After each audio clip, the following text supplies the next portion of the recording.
할렐루야. 오늘은 12월 26일 금요일입니다. 오늘도 정시 매일 예배를 드리시는 성도님들의 삶과 가정 위에 하나님의 은혜와 평강이 가득하시기를 축복합니다. 다 같이 사도신경으로 우리의 신앙을 고백하며 예배의 자리로 나가겠습니다.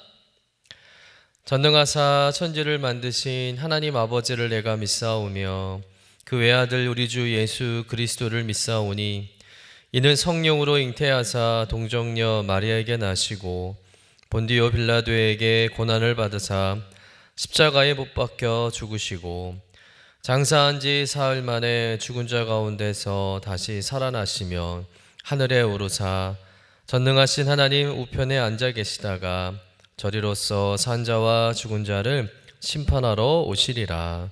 성령을 믿사오며 거룩한 공예와 성도가 서로 교통하는 것과 죄를 사하여 주시는 것과 몸이 다시 사는 것과 영원히 사는 것을 믿사옵나이다. 아멘. 다 같이 찬송가 384장 우리 함께 찬송하겠습니다.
오늘 우리에게 주시는 하나님의 말씀은 여호수아 22장 21절에서 34절까지의 말씀입니다. 함께 받들어 읽겠습니다. 루벤 자손과 갓 자손과 므낫세 반 지파가 이스라엘 천천의 수령들에게 대답하여 이르되 전능하신 자 하나님 여호와 전능하신 자 하나님 여호와께서 아시나니 이스라엘도 장차 알리라. 이 일이 만일 여호와를 거역함이거나 범죄함이거든 주께서는 오늘 우리를 구원하지 마시옵소서. 우리가 제단을 쌓은 것이 돌이켜 여호와를 따르지 아니하려 함이거나 또는 그 위에 번제나 소제를 드리려 함이거나 또는 화목제물을 드리려 함이거든 여호와는 친히 벌하시옵소서. 우리가 목적이 있어서 주의하고 이같이 하였노라. 곧 생각하기를 후일에 너희의 자손이 우리 자손에게 말하여 이르기를 너희가 이스라엘 하나님 여호와와 무슨 상관이 있느냐. 너희 르우벤 자손 갓 자손아, 여호와께서 우리와 너희 사이에 요단으로 경계를 삼으셨나니 너희는 여호와께 받을 분깃이 없느니라 하여 너희의 자손이 우리 자손에게 여호와 경외하기를 그치게 할까 하여 우리가 말하기를 우리가 다 이제 한 제단 쌓기를 준비하자 하였노니 이는 번제를 위함도 아니요 다른 제사를 위함도 아니라. 우리가 여호와 앞에서 우리의 번제와 우리의 다른 제사와 우리의 화목제로 섬기는 것을 우리와 너희 사이에 우리의 후대 사이에 증거가 되게 할 뿐으로써 너희 자손들이 후일에 우리 자손들에게 이르기를 너희는 여호와께 받을 분깃이 없다 하지 못하게 하려 함이라. 우리가 말하였거니와 만일 그들이 후일에 우리에게나 우리 후대에게 이같이 말하면 우리가 말하기를 우리 조상이 지은 여호와의 제단 모형을 보라. 이는 번제를 위한 것도 아니요 다른 제사를 위한 것도 아니라 오직 우리와 너희 사이의 증거만 되게 할 뿐이라. 우리가 번제나 소제나 다른 제사를 위하여 우리 하나님 여호와의 성막 앞에 있는 제단 외에 제단을 쌓음으로 여호와를 거역하고 오늘 여호와를 따르는 데에서 돌아서려는 것은 결단코 아니라 하니라. 제사장 비느하스와 그와 함께한 회중의 지도자들 곧 이스라엘 천천의 수령들이 르우벤 자손과 갓 자손과 므낫세 자손의 말을 듣고 좋게 여긴지라.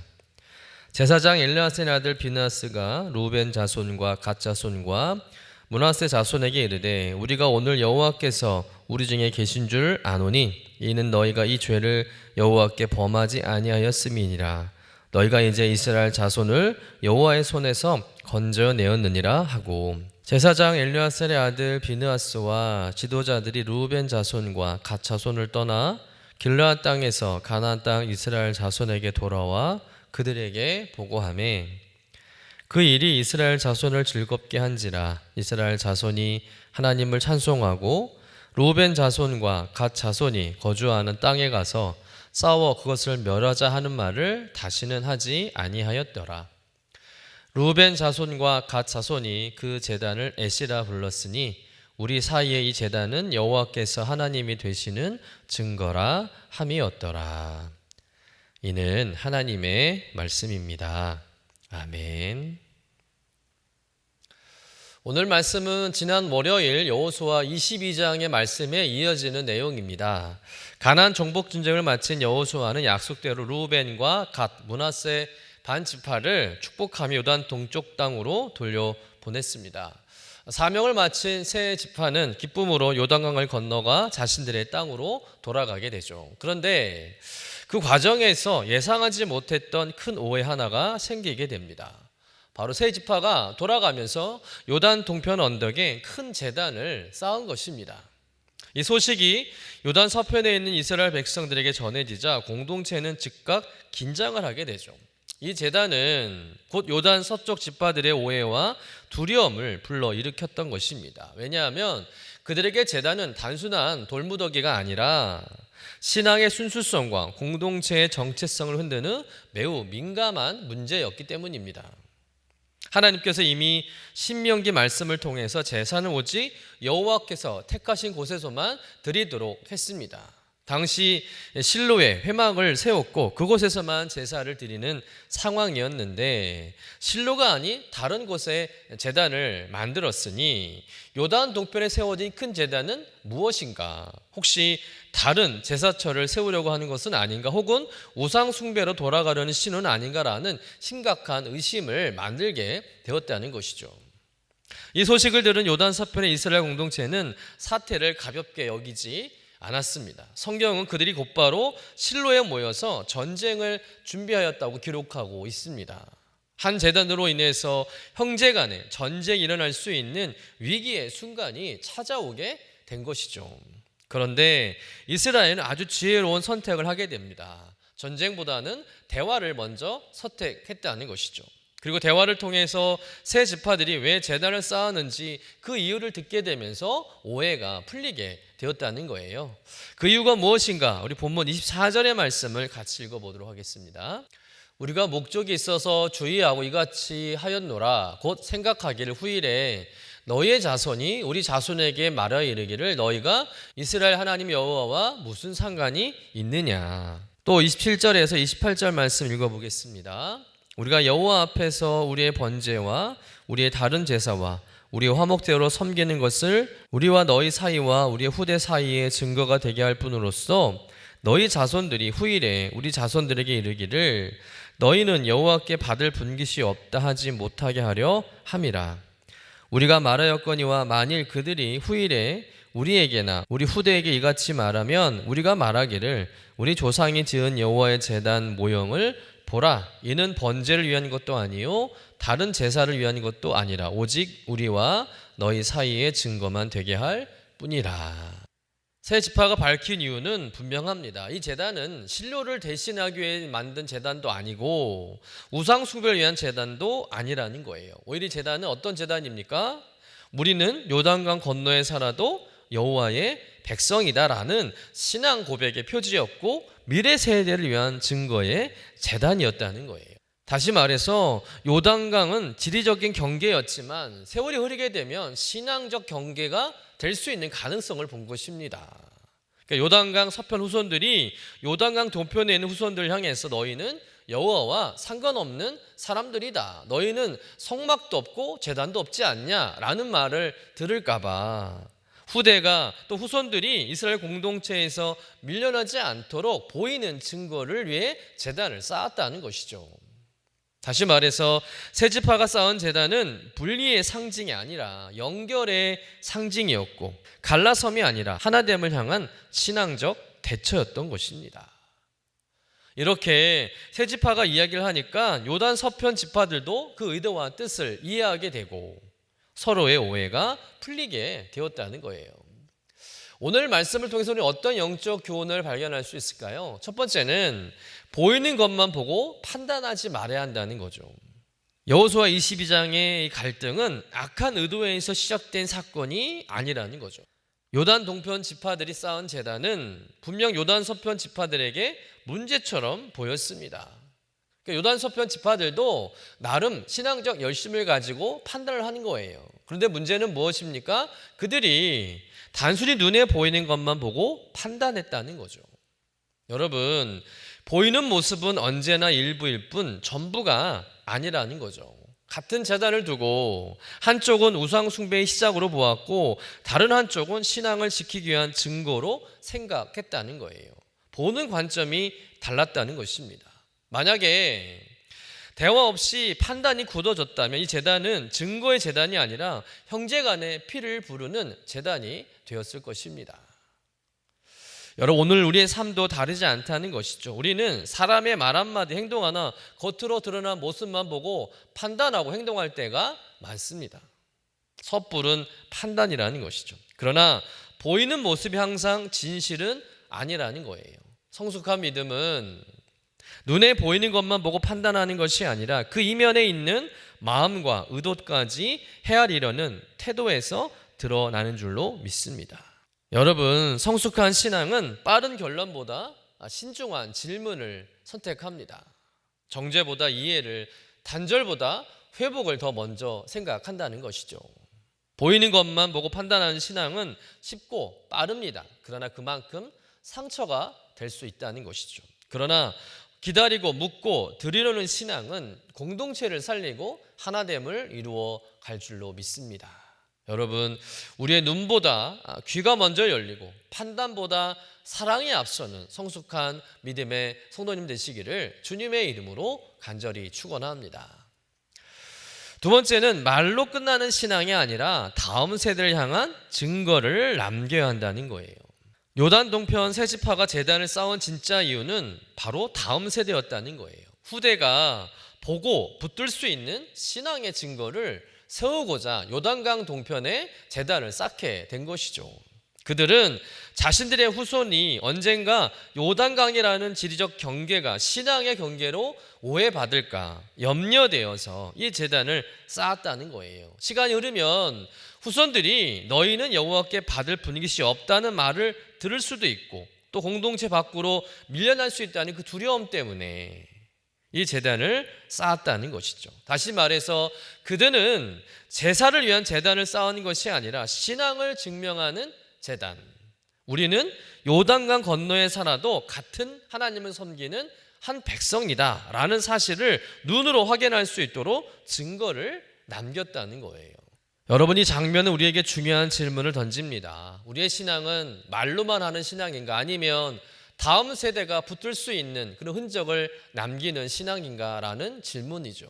우리가 믿음으로 산다고 하지만 우리 자녀들과 다음 세대가 그 믿음을 실제로 보고 배울 수 있는 증거를 남기는 신앙인가를 돌아봐야 할 줄로 믿습니다. 오늘 우리도 각자의 자리에서 가정과 교회와 삶의 현장에서 다음 세대가 훗날 이렇게 고백할 수 있는 증거의 제단을 쌓아야 할 줄로 믿습니다. 아, 그렇구나. 우리 부모님이 하나님을 이렇게 믿어왔구나. 우리 교회가 이렇게 믿음의 길을 걸어왔구나 라고 고백할 수 있는 증거의 제단이 필요하다는 것이죠. 바쁘고 피곤해도 예배의 자리를 지켰던 모습들, 상황이 어렵고 힘들 때 기도로 하나님께 나아갔던 모습들, 이해되지 못하는 순간에도 하나님을 떠나지 않았던 신앙의 태도들, 이런 삶의 장면들이야말로 다음 세대가 붙들 수 있는 가장 분명한 믿음의 증거요, 또 가장 견고한 증거의 제단이 될 줄로 믿습니다. 여러분, 말로만 신앙을 전하는 세대가 아니라 삶으로 믿음을 남기는 부모 세대가 되시기를 바랍니다. 그래서 다음 세대의 신앙을 지켜내고 하나님의 기쁨이 되는 온전한 믿음의 세대를 세워가는 저와 여러분 되시기를 주님의 이름으로 간절히 축원합니다. 기도하겠습니다. 사랑과 은혜가 풍성하신 하나님, 오늘 여호수아 22장의 말씀을 통해서 오해를 넘어 하나됨으로 이끌어가는 하나님의 그 일하심을 배우게 하심을 감사드립니다. 주님, 우리가 보이는 것만 보고 판단하며 사람과 공동체에 상처를 주었던 순간들을 돌아봅니다. 주님, 우리의 눈보다 귀가 먼저 열리게 하시고 판단보다 사랑이 앞서게 하시며 정죄보다 이해를 선택하는 성숙한 믿음을 허락하여 주옵소서. 하나님, 요단 동편 세 지파가 미래 세대를 위해서 증거의 제단을 쌓았던 것처럼 우리 또한 말로만 신앙을 전하는 세대가 아니라 삶으로 믿음을 남기는 부모 세대, 어른 세대가 되게 하여 주옵소서. 바쁘고 피곤한 일상 속에서도 예배의 자리를 지키는 모습으로, 또 어려운 순간마다 기도로 주님을 찾는 모습으로, 이해되지 않아도 하나님을 떠나지 않는 신앙의 태도로 다음 세대가 붙들 수 있는 믿음의 흔적을 쌓아가도록 인도하여 주옵소서. 감사드리며 거룩하신 예수님의 이름으로 기도드립니다. 아멘. 하늘에 계신 우리 아버지여, 이름이 거룩히 여김을 받으시오며 나라가 임하시오며 뜻이 하늘에서 이루어진 것 같이 땅에서도 이루어지이다. 오늘 우리에게 일용할 양식을 주시옵고 우리가 우리에게 죄 지은 자를 사하여 준 것 같이 우리 죄를 사하여 주시옵고 우리를 시험에 들게 하지 마시옵고 다만 악에서 구하시옵소서. 나라와 권세와 영광이 아버지께 영원히 있사옵나이다.